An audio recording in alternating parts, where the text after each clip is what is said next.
Hola a todos. En esta oportunidad, mis compañeros Cristel Cortés, Edgar Vázquez y mi persona Malena Navarro le hablaremos sobre las mediciones de cabeza variable, tubo de Venturi y la boquilla de flujo.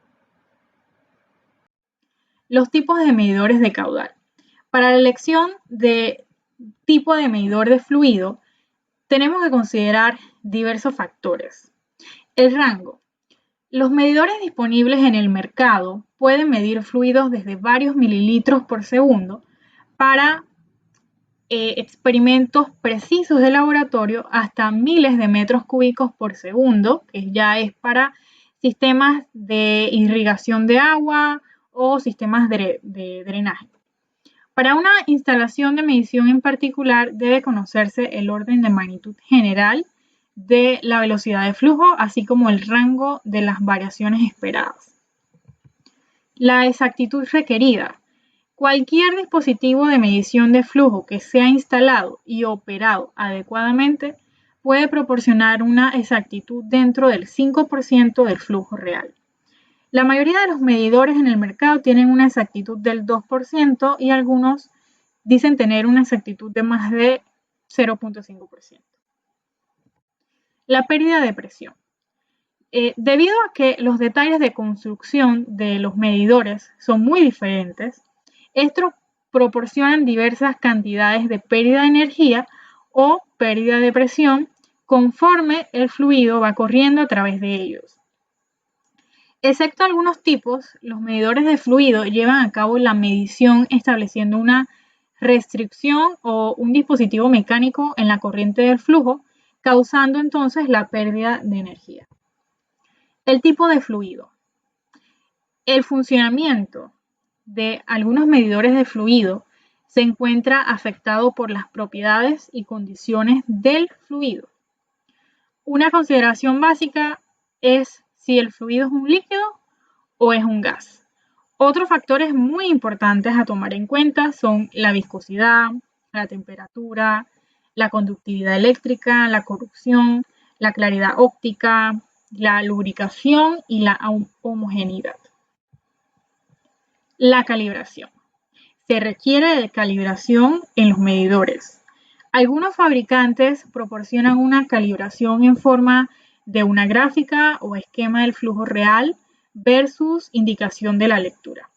Otros están equipados para hacer la lectura en forma directa, con ya escalas calibradas en las unidades de flujo que se deseen.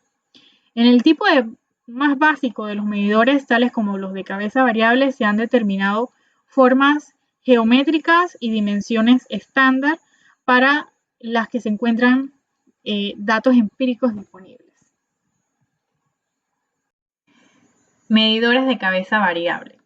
El principio básico de estos medidores es que cuando una corriente de fluido se restringe, su presión disminuye por una cantidad que depende de la velocidad de flujo a través de la restricción.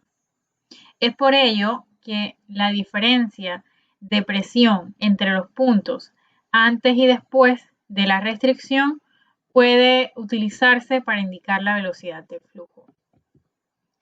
El tubo de Venturi, este es un dispositivo que origina una pérdida de presión al pasar por el fluido. En esencia, esta es una tubería corta recta o garganta entre dos tramos cónicos. La presión varía en la proximidad de la sección estrecha. Entonces, cuando se coloca un manómetro o un instrumento registrador en la garganta, se puede medir la caída de presión y entonces calcular el caudal instantáneo. O ya bien, uniéndola a un depósito carburante, se puede introducir este combustible en la corriente principal. Funcionamiento. En el tubo de Venturi, el flujo desde la tubería principal en la sección 1 se hace acelerar a través de la sección angosta, llamada garganta, donde disminuye la presión del fluido. Después se expande el flujo a través de la porción divergente al mismo diámetro que la tubería principal. Entonces, en la pared de la tubería, en la sección 1 y en la pared de la garganta, esta la llamaremos sección 2, se encuentran ubicados ramificadores de presión. Estos se encuentran unidos a los dos lados de un manómetro diferencial, de tal manera que la deflexión H es una indicación de la diferencia de presión, o sea, P1 menos P2. Por supuesto, podemos utilizar otros tipos de medidores de presión diferencial. En las aplicaciones de un tubo de Venturi, principalmente tenemos la hidráulica, que la depresión generada en un estrechamiento al aumentar la velocidad del fluido se utiliza frecuentemente para la fabricación de máquinas que proporcionan aditivos en una conducción hidráulica. Esta es muy frecuente la utilización del efecto Venturi en los mezcladores tipo Z para añadir espumógeno en una conducción de agua para la extinción. En los motores, el carburador aspira el carburante por efecto Venturi, mezclándolo con el aire, como es el fluido del conducto principal, al pasar por el estrangulamiento. En la acurofilia, en las tomas de bombas de agua o en el filtro, el efecto Venturi se utiliza para la inyección de aire o dióxido de carbono. En los hogares, en los equipos ozonificadores de agua se utiliza un pequeño tubo de Venturi para efectuar una succión del ozono. Este es el que se produce en un depósito de vidrio y así se mezcla con el flujo de agua que va saliendo del equipo. Así se disminuyen las bacterias y patógenos. En la neumología, el efecto Venturi se utiliza en máscaras para la administración de concentraciones exactas de oxígeno para controlar la fracción inspirada de oxígeno. Estas se denominan máscaras de Venturi o Ventimax. El oxígeno al 100% suministrado durante cierto periodo de tiempo es tóxico, por lo que se mezcla con aire externo cuya concentración del oxígeno es menor, o sea, del 21%, de modo que la cantidad de aire que se mezcle con el oxígeno al 100%. La concentración será mayor o menor, normalmente se utiliza de 26 a 50%.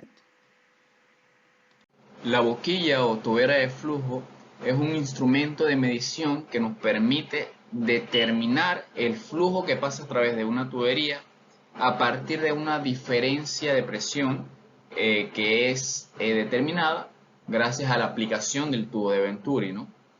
Como ya lo hemos dicho anteriormente. Instalar este medidor nos permite determinar medidas mucho más exactas de lo que nos ofrecen otros tipos de medidores. Este tipo de medidor en concreto es muy útil cuando se quiere trabajar con fluidos que tienen muchas partículas en suspensión o sedimentos. En el caso de este instrumento de medición, se requiere que la tubería en la que se va a medir el caudal esté en línea recta independientemente de la orientación que ésta tenga, ¿no? En la imagen podemos apreciar el croquis conceptual de lo que sería una tobera de flujo. En este caso, en estos dos puntos de aquí podemos ver los ductos del tubo de Venturi a través del cual se va a medir la diferencia de presión. Entonces, partiendo del hecho de que el diámetro o el área transversal de la tubería se conoce, y también sabiendo el diámetro menor de la tobera que se va a introducir dentro de la tubería, podemos deducir que utilizando la expresión de Bernoulli, ya que se idealiza que la pérdida a través de esta tobera es muy pequeña y se puede despreciar, podemos determinar la magnitud que en este caso queremos saber, ¿no? Que sería el flujo que pasa a través de la tubería.